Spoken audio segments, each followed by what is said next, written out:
இல்ல அதோ க்ளீன் பண்ணிட்டு இருந்தேன். அதான். எப்படி இருக்க? வா உட்கார் வா. இருக்கட்டும் அண்ணி, பரவாயில்ல. இதுல பழம் காய்கறி எல்லாமே இருக்கு, எடுத்து தேவைக்கு வச்சுக்கோங்க. அம்மா சொன்னாங்க இந்த மாதிரி அண்ணன் வேலை இல்லாம கஷ்டப்படுதுன்ட்டு. நான் இன்னொரு நாள் வரேன். அது எதனா தேவைப்படுதுன்னா எனக்கு ஃபோன் பண்ணுங்க.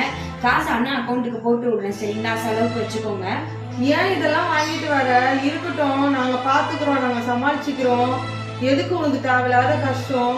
ஐயோ அண்ணி பரவாயில்ல, இதுல என்ன இருக்கு? எங்க அண்ணன் வீட்டுக்கு நான் செய்யறேன், வேற யார் செய்ய போறா? எங்க அண்ணன் நல்லா இருக்கும்போது எனக்கு பார்க்காதா?